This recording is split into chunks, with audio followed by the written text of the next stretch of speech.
Hi, everyone. I hope you enjoyed the networking session just now. I'll wait for people to come back onto the main stage.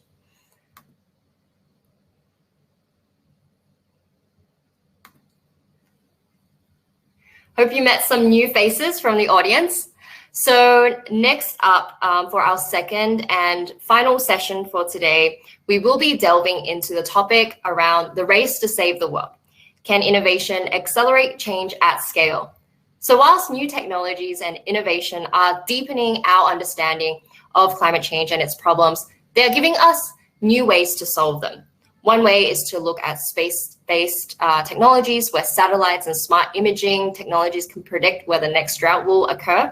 Closer to the ground, advanced sensor technologies can create greener environments, from Google cars mapping out air pollution and its health effects to wearable bracelets that track your daily chemical exposure. Still, climate change is a collective problem, and no single innovation is sufficient. Can the combined innovations of companies, communities, and countries accelerate climate change and climate action at scale? So I'm going to now be introducing our second moderator to host this panel session. We have Katrina Tu. Katrina is the managing director at Open Door Policy, a not-for-profit that trains refugees for remote digital work, and is the programs consultant at 500 Startups. So her experience is primarily in B2B marketing at software companies like HubSpot and TradeGecko. So I will now invite Katrina to the stage.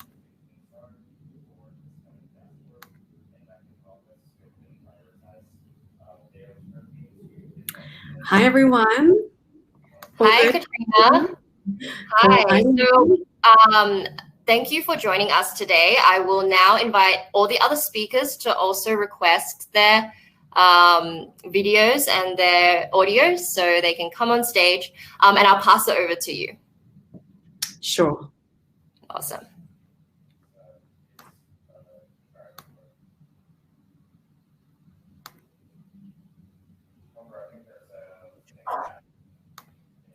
Hi, Nora.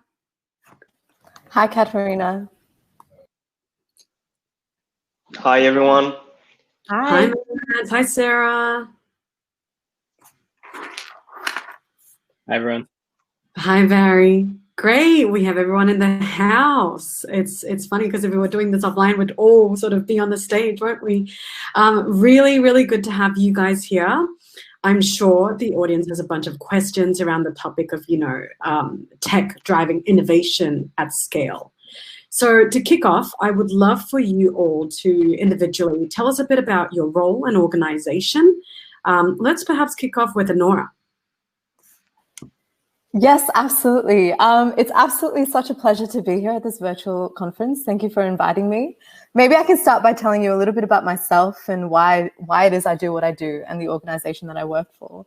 So my grandma, she was married at the age of 14 in a village in South India, discontinuing her education. And she was one of 3 people to survive out of 10 children. And after she got married, my grandfather had helped build all of these community-led initiatives like health clinics and schools in the area. And I think about what they'd achieved during that time, and I can't help but wonder what we have the capability to achieve during this time of unprecedented change. And that's why I joined WWF Australia as the Innovation Project Specialist as part of a team called Panda Labs. And what we do is we work with partner organizations to bring to life new and innovative solutions for positive social and environmental impact. But I'm keen to talk about it a little bit more later in the panel. Fantastic. Thanks, Nora. On to you, Sarah. Yeah, thanks, Katrina. Yeah, and thank you again for the invite today. I'm looking forward to this session. So just intro. So I work for Deloitte Centre for the Edge, and so this centre, it was set up actually as a Silicon Valley sort of research consultancy kind of hub, and we really help organisations to kind of manage emerging disruptions. So the whole kind of idea behind the centre is that all disruptions emerge from the edge. And typically, these are not things that are core to kind of business priority. They're typically kind of on the periphery, not getting the full attention that they need or want.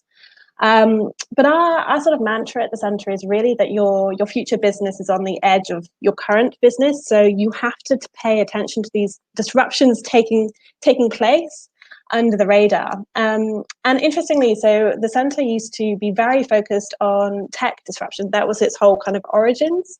I came on board, joined the centre just over a year ago now. My background is not tech. My background is full-on sustainability. And the reason why I joined is because, you know, talking to these guys at the centre, I was like, well, look, this is the biggest disruption taking place today. How can you have a conversation with our clients about disruption and not talk about sustainability? This is changing companies and industries, policies, you name it. So yeah, I've really come on board to really work with the centre to position sustainability as an edge disruption and help organisations identify really new business opportunities around that. Super exciting. I mean, sustainability is the crux of the world that we live in, right? What about yourself, Mads? Tell us a bit about you. Sure. I'm a Danish guy living in Silicon Valley, where I work for Duraline. I just joined a few days ago, so hopefully I can talk about some of my previous experiences. But I joined as a global business innovation and insight strategist, where I'll be working with open innovation in the corporation and with our conglomerate Orbia, which owns Duraline. And I'll be connected here to the ecosystem of Silicon Valley, looking for startups that could be potential collaborators for us. Duraline is a conduit manufacturer, so we're part of building the infrastructure for the world's data communication. So you having internet is probably us being part of that, because we are one of the leading manufacturers for that. Orbia, which owns Duraline, is trying to advance life around the world, and we do so through agriculture, data communication, energy, utilities. Yeah, and I'm excited to be here today. Thanks, Matt. And last but not least, Barry. Hi, everyone. This conference was really interesting to me because my career has been all about sustainability and technology. I studied sustainability at university many, many years ago, and then became very interested in technology. I ended up working also at the World Wildlife Fund. Worked on Earth Hour as like an early kind of digital hire there. And then I moved into startups and consulting. So I worked a lot in ag tech. And then I joined McKinsey as a digital expert a few years ago. So I worked at McKinsey basically building digital businesses. My background is in design and technology, so I often play the role of essentially a foundational hire with a client. So I start as a designer, product owner, get ventures off the ground, and then typically scale them up, build out capability, and then hand them off to clients to grow those businesses. I recently joined McKinsey.org, which is a nonprofit founded by McKinsey and Company to work on recycling. So I'm filling the role there of the Director of Digital Innovation. We have been building recycling programs in Argentina and in Indonesia to try and build essentially the single unit of scale that works locally. So to find profitable mechanisms for building end-to-end recycling systems. So I've come on board to build the digital infrastructure as we start to scale the program. Fantastic. Thanks, Barry. That was going into a little bit of the next question. So there are tons of sustainability challenges we can be solving, from verticals like healthcare, education, environmental, etc. But really it's a systemic issue, right? So how did you guys sort of figure out your focuses within your organizations on what sustainability challenges or innovations to focus on? Perhaps we can start with Nora and run by the same order. Yeah, absolutely. Well, I mean, as you had absolutely mentioned, we are living in a time of significant change. Reflecting on the last year alone, we were absolutely ravaged here in Australia with the bushfires. The latest research is showing us that over 3 billion animals were harmed in that process. Amazon saw over 30,000 fires ravaging there as well, and Asia saw a whole bunch of floods happening as well. Not to mention the effect of COVID that has caused mass disruption to our lifestyles. So we know that historical approaches may have won some battles, but ultimately we're losing the war. And we need to be willing to take risks, innovate, embrace new approaches to solve these problems, to have a chance at addressing them and help them bend the curve at some of the biggest challenges that we've ever faced in history. So now, over the years, NGOs have built powerful assets. And taking WWF as an example, we have built a powerful brand, we have a global network, we have IP, we have over 30 million supporters. But like governments and churches, we are a 20th century organization trying to solve a 21st century problems. So at WWF, we also had to rethink our role as an NGO. And we had to really think about ourselves and how we can leverage our powerful assets in new ways during this time of change, and how we can leverage our brand, our relationships in order to maximize impact, and how we can disrupt ourselves as part of this industry. And so in response to this, that's why we created Panda Labs. And that's why we leverage Panda Labs as a way to work on our key WWF impact priorities in Australia and also across the world.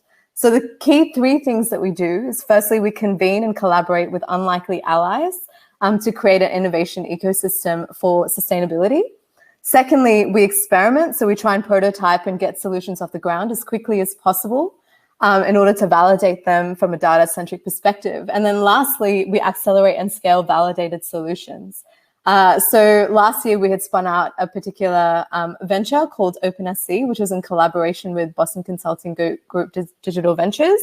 And this year I've been leading on another project called Impactio, which is all about enabling collaboration at scale, not just on WWF's priorities, but also intersecting that with other key priorities based on the current global megatrends. Awesome. Thanks, Honora. And what about yourself, Sarah? Yeah. This is interesting to kind of think about, what are the key types of challenges or innovations? Because in the in the conversations that we've been having, with our clients, I think one of the biggest kind of challenges that we have, or that we're putting forward, is really to encourage our clients to think differently about this topic. I think it's quite easy to kind of pick the low-hanging fruits and kind of run with those sorts of innovations. But what we're really encouraging is for organizations to really kind of look beyond the immediate sort of risk on hand and really start to reframe it as a bit of an opportunity. So how do you look out beyond the now, beyond the fear, beyond even beyond this year of COVID, to say, okay, well, we know what the risks are now. What are the solutions that we need to get there?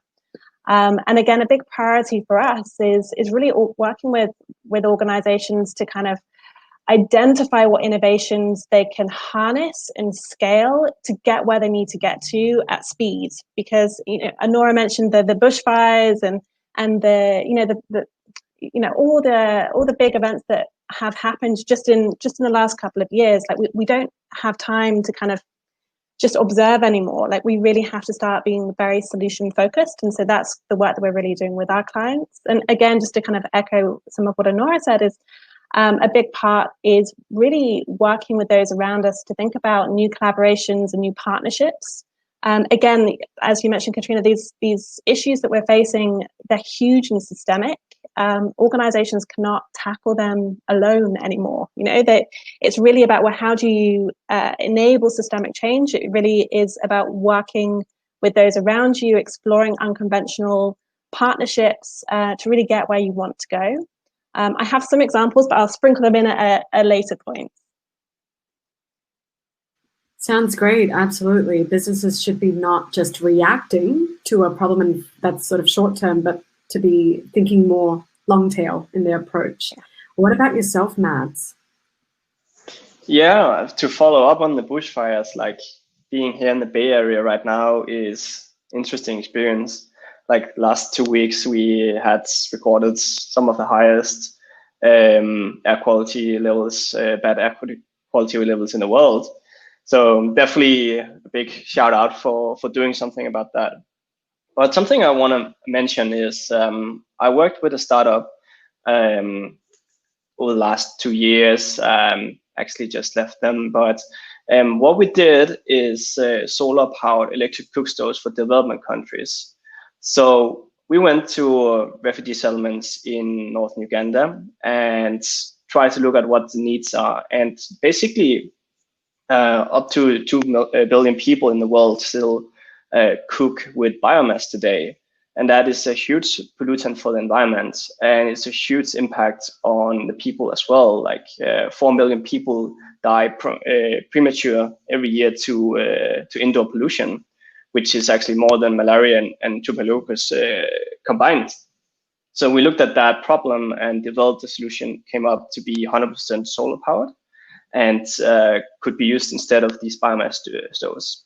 It was 5 times more efficient than any induction stoves out there.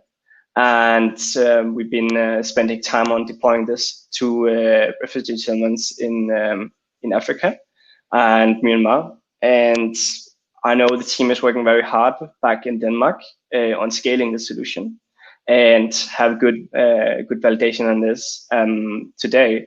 But of course, then COVID happens, and having everything based out of Denmark, you can't really travel to Africa or Uganda or Burundi or wherever you want to go and implement these things. So everything sits on hold. So of course, COVID has been a huge hit on that, I know, but I'm sure that everything will resume once we can start to work with that again in the future.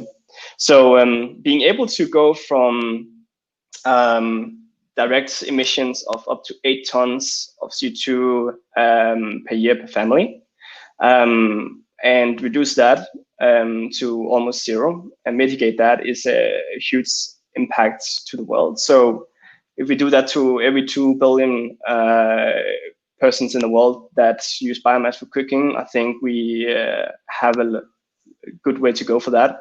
So, so I'm happy to dig into some more experiences with that, but that was just a short introduction to what we've been working with in PCSO. Thank you. That's awesome. Thanks, Mads. We'll definitely be asking further questions about each of your sort of focus areas for innovation. Barry, recycling. Tell us more about how that became a mandate. Yeah. So a few years ago, a number of people within the McKinsey sustainability and social responsibility practices did a piece of analysis to see where we could have the most impact on climate change. And knowing McKinsey's background and skill set, we went through this process of understanding where we can have the most impact. Now, McKinsey doesn't do policy advocacy. It doesn't do political advocacy. We are not deep tech experts in the sense of being able to work on things like carbon capture. But what we can do is leadership, coordination, complex problem solving, capability building, financial and economic modeling, and kind of tech enablement. And so where that led us was that actually the biggest impact that we could have is solving the end-to-end recycling problem. A huge amount of methane is produced by food waste that is poorly treated or not treated at all. And then there are all of the other problems of recycling: ocean plastics, microplastics, air pollution from things like pyrolysis, etc. So there was this kind of huge piece of analysis where we went, actually, the biggest bit of outsized impact would be to figure out how to solve recycling end to end and build essentially the model for how this can scale. And so in places like Indonesia, there is little government support for things like recycling. There is some basic infrastructure that was built a few years ago, but due to different kind of, it's a heavily politically devolved environment. Things happen at the local level.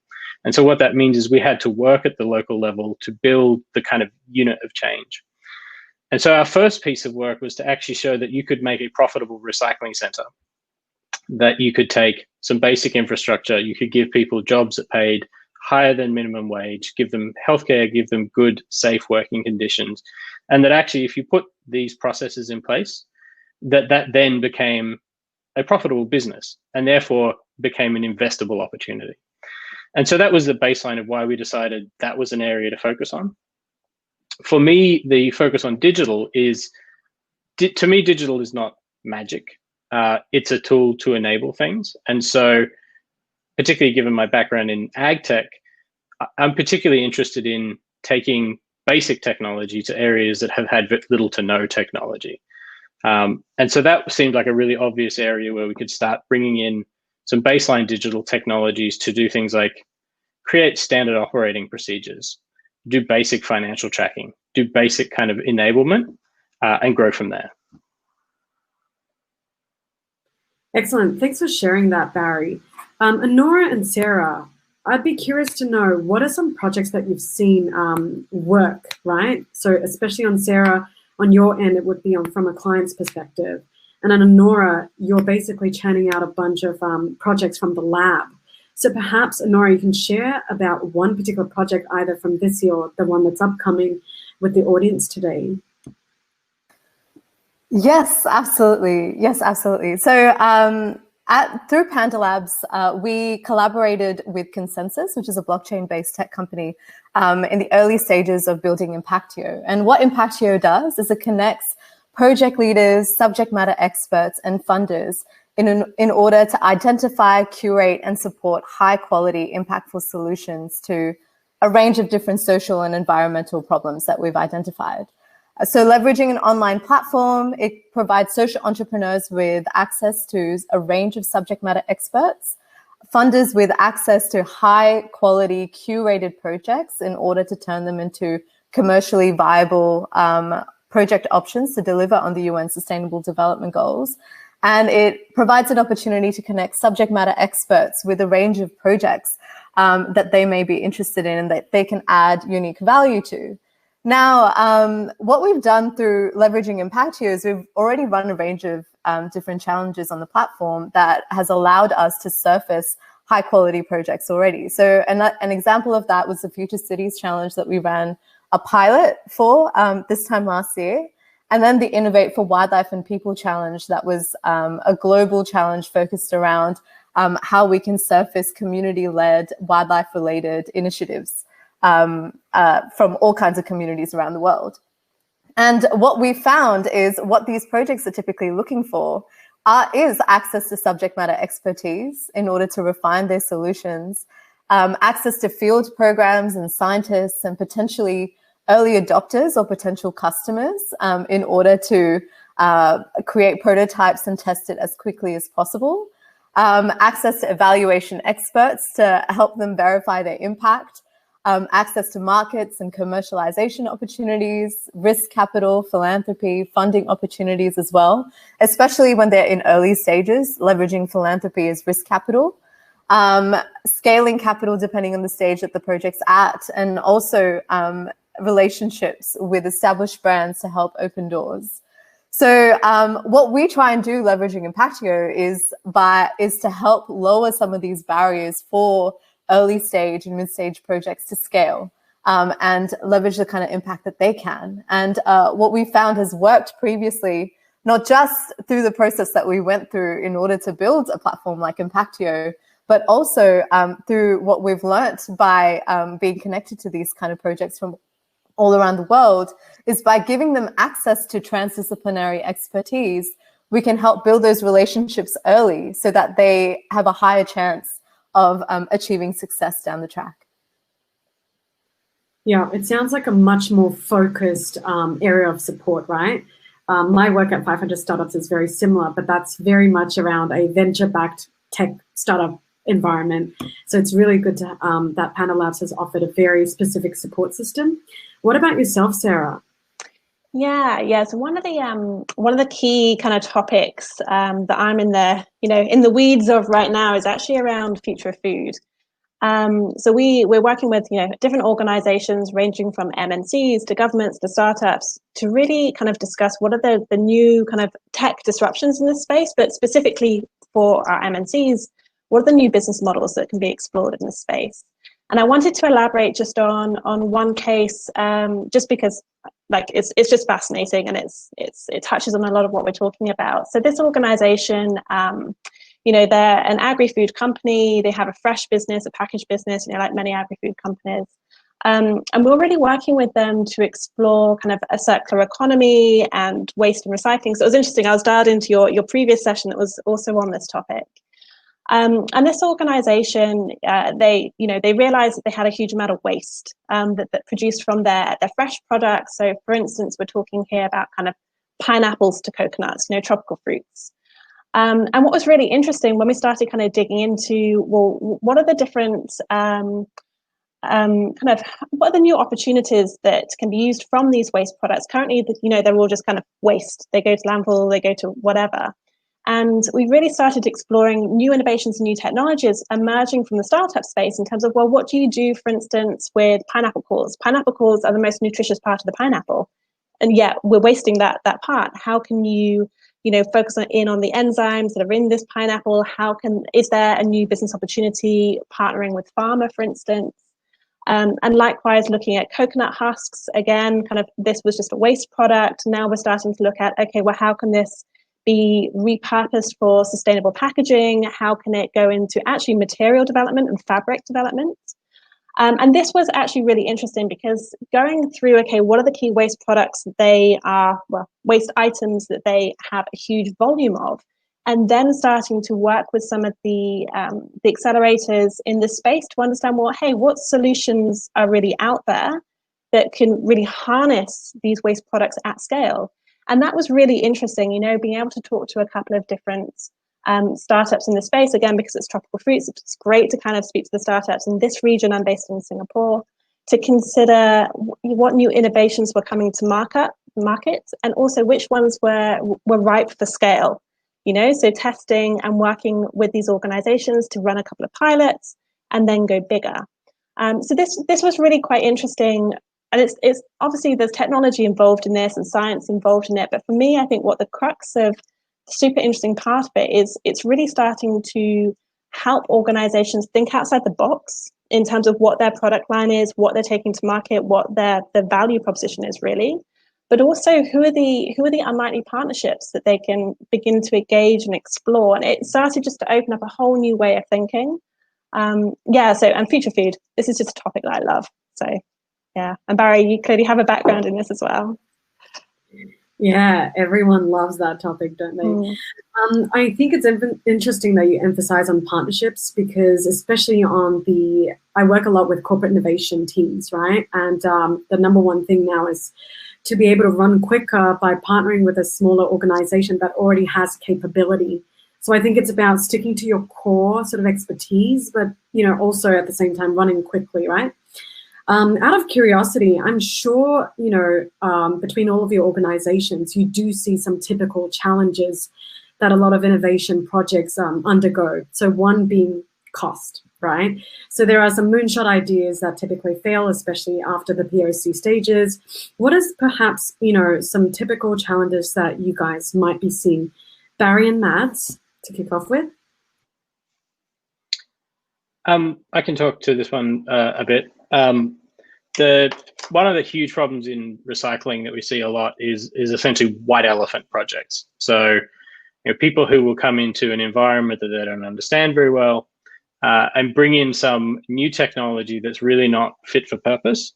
And particularly when they do not have an analysis of the kind of complex systematic system, I guess, that they end up creating kind of like perverse incentives and like weird externalities. So, for example, this has happened a lot in Asia, is that groups in Europe will donate pyrolysis machines, or they'll build like large mechanized recycling plants. And the problem is people do not have training on the ground to use them properly. They do not have budget to keep them maintained. They don't have safe environments to run them. So things like pyrolysis machines are very prone to causing pollution and illness if they're not run properly. And they also don't recognize the economics of the local area. So what we've found is, while there are things like automated recycling machines, it's far more cost effective to just hire a ton of people and give them good salaries and get them to do it manually than it is to buy an enormous machine where the cost of maintenance is costs more than the profit of a sorting center for 20 years. So I think the first problem is always the appropriate level of technology. Now, that's not to say that technology innovation is not important. It absolutely is. But I think understanding the constraints of the local environment is absolutely paramount. The other thing that we've seen a bit is there are some innovations that are really interesting, but without kind of, particularly for recycling, where you need to understand how the whole system works, that they can actually have negative impacts. So things like bioplastics are really interesting. The challenge is that there are a lot of people who are using bioplastics in areas where there is no infrastructure for collecting and treating them. And so what then happens is bioplastics will either contaminate plastic recycling materials. So if you mix bioplastic with petroleum plastic, then you can't recycle it. It's prone to ruining material, which is obviously a negative impact. And the other is that if you don't have a proper digester for bioplastic, it breaks down into microplastics, which obviously are also a problem, and is prone to causing, emissions. And so this is, I guess, the thing is that you have to have an analysis of like the end-to-end value chain and how technology fits into it to make sure you're not kind of causing these unintended effects. Yep, absolutely makes sense. I think contextualizing the technology to fit with the problem and context is what people sort of rush over. What about yourself, Mads? I mean, to jump onto that, I think when we went to Uganda to develop a solution, first of all, everybody thought, okay, you guys are crazy. Like, there's so many people who try to develop solar cookers for developing countries. But what we saw was we looked at the technological advancement curve and the learning curve in that. So we saw solar panels coming at high cost, but kind of doubling in what we could achieve every year. And we saw, okay, there's something that could be affordable within 3 to 5 years for this. Same goes for batteries. And we have high efficiency batteries in the systems. So kind of combined this and thought, okay, what if we spend some money now and have a viable solution in 3 to 5 years when manufacturing comes up to speed? We can combine those into a product and spend the time on developing it. So we did that, and I think biggest challenge in this for us has been to get the local people to adapt to it.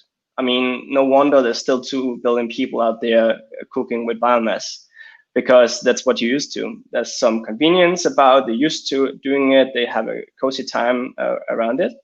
But it also comes down to breaking, you need to have this burning platform for innovation. And what we kind of told them for this is that, okay, but one thing is you have cozy time with your family cooking, but you spend 20 hours a week go collecting. Your aunt was raped the other day going collecting firewood. You was bitten by an animal yourself going to collect it. Like, when you start to identify the burning platform for people to start using something different, then they get this aha moment. And that was kind of what we put into educating the people around the systems. So I think the biggest challenge is actually one thing that the outside people around you think, no, that's never going to happen. And then you as an entrepreneur just going to sustain and say, of course it's going to happen. I have this vision. Some people fail, but I'm not going to fail about this. And we just stormed through with that. And then also you have to embrace learning from have a feedback loop. So you gotta quickly build.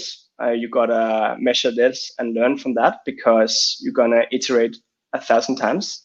And when you work from Denmark to Middle East Africa, then you got to travel a lot. I know it's not good for the environment, but you got to go down and figure out what's going on with your end users.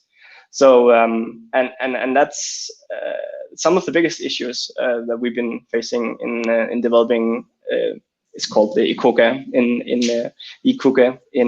Pisito. Can I just a quick? Sorry, I just wanted to quickly bounce off something you said there. I really love this idea of like looking ahead 5 years and seeing where you want to go. And I think the real challenge for innovation is what is the behavior now that you can like create a hook into that and leverage to the journey to 5 years out.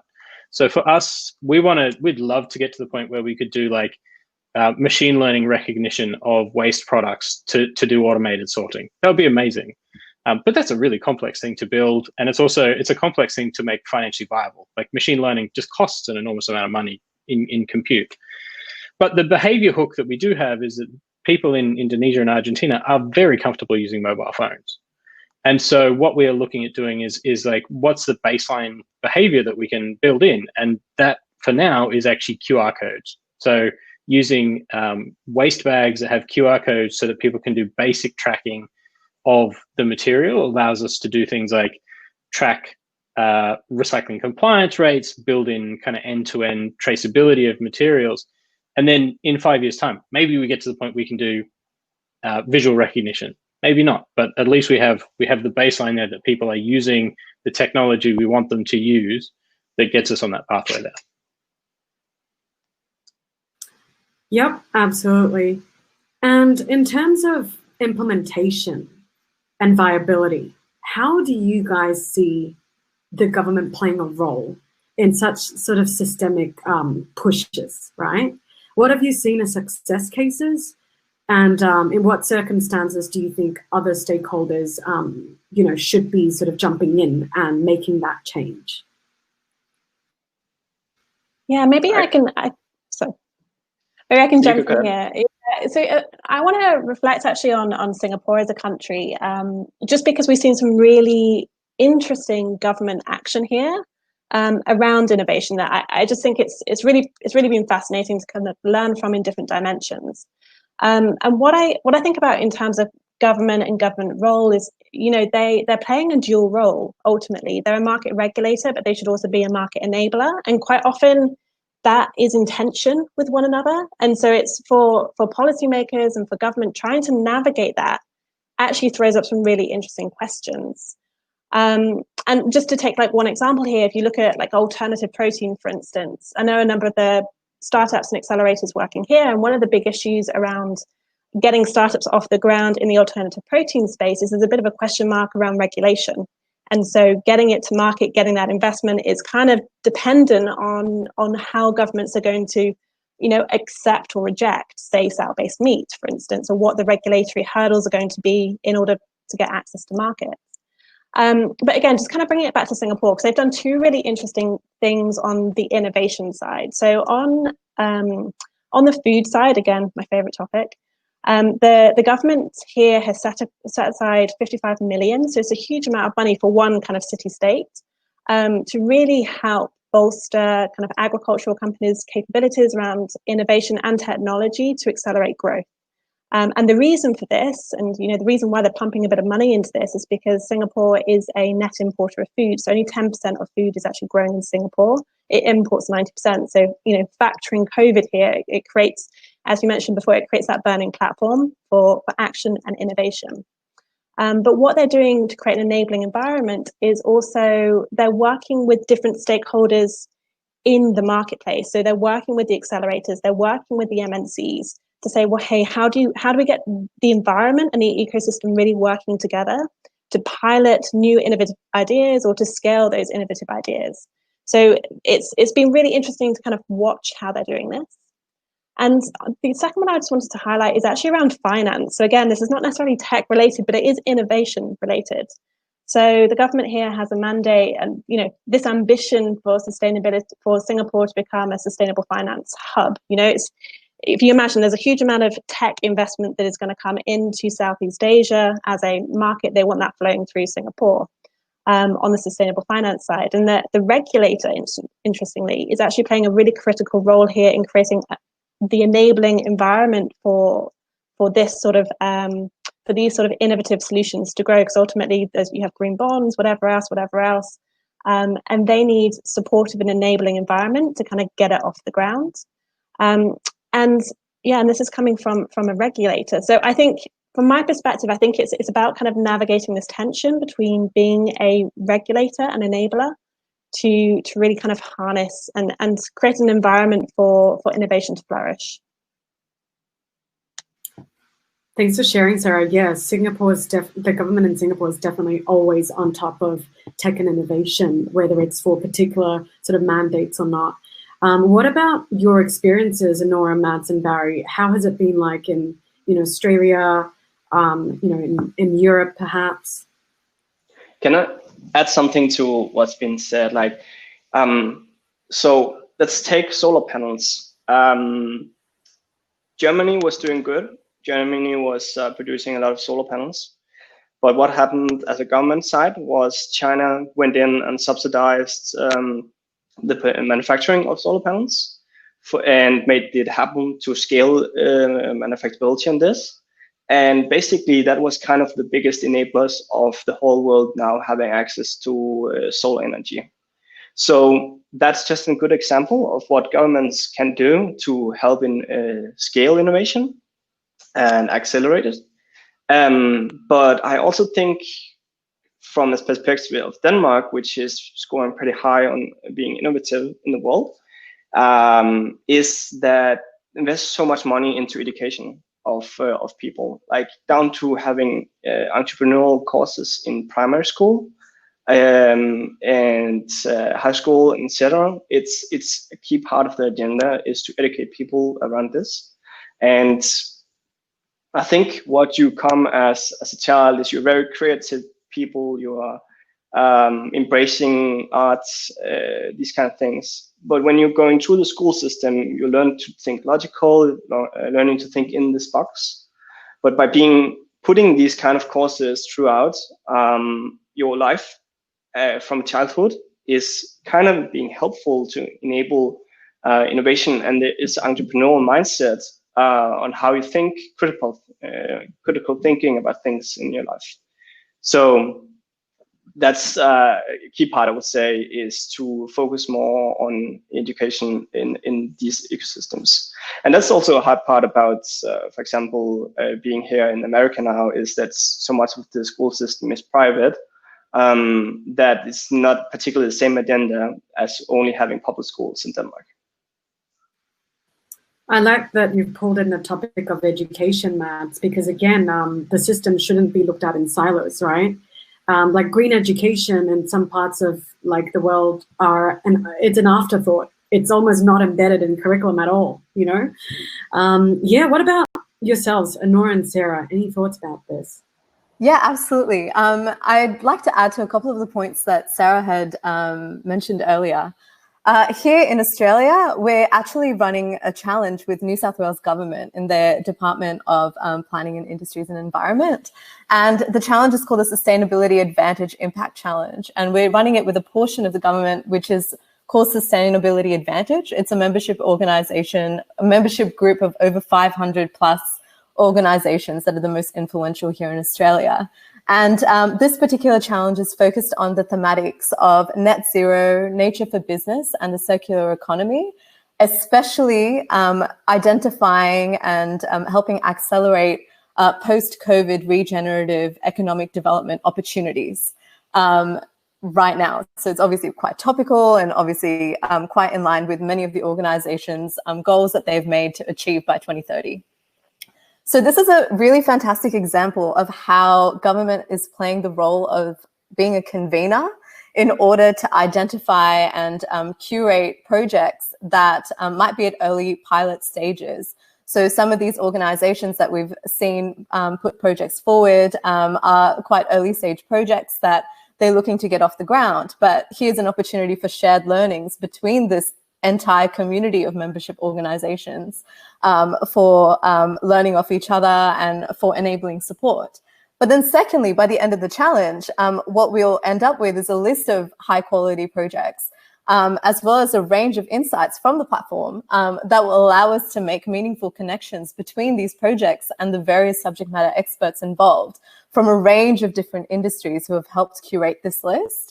So here's an opportunity to not just support projects by providing them with funding, but also to provide them with additional support like access to markets, access to other pilots, access to learnings across this entire ecosystem that has been facilitated by the New South Wales Government.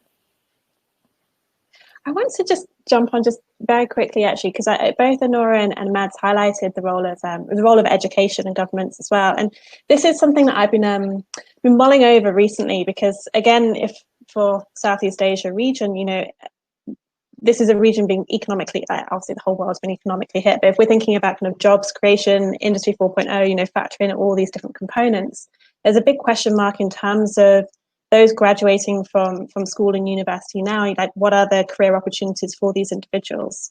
And one thing that we're starting to think about is, do we need to shift the dialogue here from creating new jobs in traditional employers to really creating new work opportunity through personal entrepreneurship? And I do think the narrative is starting to pick up a little bit more. I know particularly in this region about, it's really about enabling people to grow their ideas, to really kind of flourish and harness innovation. And the trouble is with innovation, it's not something you can necessarily be taught at university or at school. It's not a cookie cutter sort of exercise. But yeah, just to kind of reflect on that, I think it's really great that organizations are starting, and policymakers and governments are starting to look at entrepreneurship as a route to innovation as well. Yep, 100%. I think, employability is a massive topic at the moment on what are the challenges and jobs to be done, and are we preparing our talent supply, towards fixing those problems. Barry, in the context of government, right? So you briefly mentioned that recycling is not a top of mind initiative. So in the case of, say, a non-ideal setting, how do the other stakeholders, for example, like a non-for-profit arm of a large consulting firm, how do the other stakeholders come in and basically help in a sort of foreign place where the government, might be a barrier to entry? Yeah, so just to be clear, we don't do political advocacy. There is absolutely a role for political advocacy, and there are certain things that only governments can do, but we don't see that as our role to comment on that. What we do though is we do work with governments, and part of what we do is work through the implications of how to actually build these things out. So one of the things we've done in Indonesia is identified that actually a big problem is that there was no legal route to incorporate a material recovery facility. So they had built some infrastructure, but they'd never worked through the legal infrastructure. So that's kind of an area where partnering with government is really helpful. To your question about working in environments where there isn't a huge amount of support for recycling, the thing that we have found consistently is there is a huge demand for recyclates. So the end products of recycling and processing. The challenge is that there are big brands who want to do recycling, and that what they need is a consistent supply. They need to be able to know that they're going to get the material, that it reaches a certain material standard, and a big problem is traceability. So obviously within the recycling value chain, there's a lot of labor violations. There's a lot of environmental violations. It's a very unregulated workforce. There are places in the world where essentially the recycling is collected by people who are indentured labor. And so the challenge is for a lot of these big producers is they want to buy as much recycled material as you could possibly give them, but it needs to be ethically produced. It needs to be traceable. It needs to be uncontaminated, and it needs to be sorted correctly. And so what we have found is actually there is a huge desire from people all across the value chain for this to happen. And so actually we work with governments to kind of implement these systems, but actually even in places where governments are, I guess somewhat ambivalent, there's still a huge desire on every part of the value chain for this to work. And so the reason we chose both Argentina and Indonesia to build our pilots is Argentina has a strong municipal government involvement in the provision of waste services. So our pilots there, we're very much working with the municipality to design how a waste system should work and be run by government. Whereas in Indonesia, it's devolved to the local level. Waste collection and recycling services are privatized. So our pilots there are more around how do you build a profitable business that doesn't need to rely on government support to then create essentially a private waste collection system. Yep, thank you for sharing on that. We have a couple of minutes left, and I wanted to get into a couple of the audience questions. Feel free to also answer questions directly that we don't get to cover in a very short period of time we have left. One of the questions here, I'm guessing there are quite a lot of impact investors in the house, and perhaps early stage as well. One of the questions is, what should investors be looking out for when it comes to socially and environmentally responsible technologies in particular? Any tips around that? I would say, is it solving a problem, or is it a solution in search of a problem? And so the classic example of this is when blockchain became hugely popular. There was a massive explosion of, applying like blockchain and AI. Every solution was blockchain and AI. Now, blockchain and AI are great technologies, and there are some amazing problems that can be solved with it. But if the focus is too much on the technology and not on the problem you're solving, to me, that's a warning sign. Just to add to that, what we found in really early stages when we were interviewing a range of impact investors and other funders in the industry is often they're really good at identifying investment-ready projects or projects that have a sound business model or have the opportunity, able to be financially sustainable perhaps after implementing their project.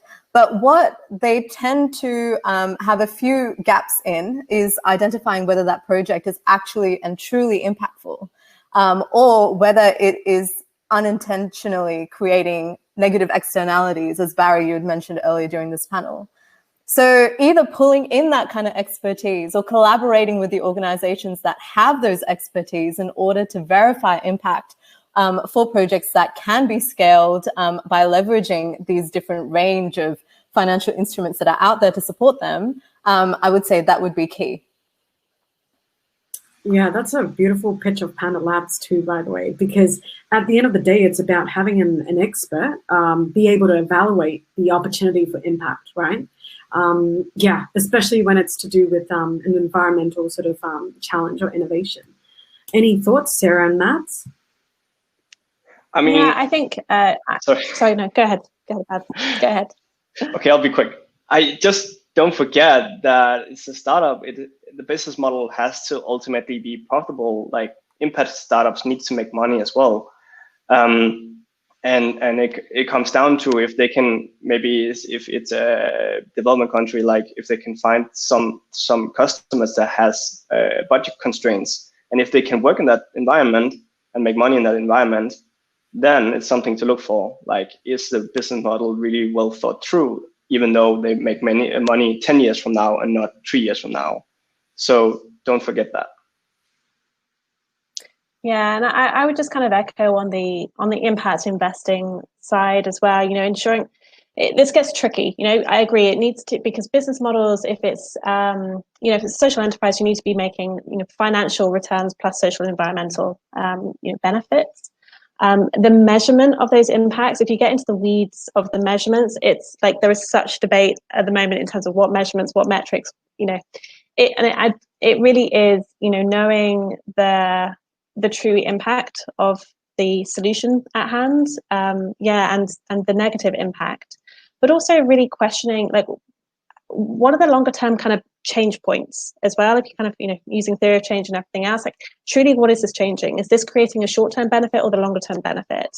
I think really when you're looking at these sorts of opportunities, again, so much is on the kind of financial modeling, and that is critical and really important. But I do think the level of analysis for impact investors to go much deeper on the environmental and social side is there's work to be done, and it's just because this is an evolving field, not because of people are not trying.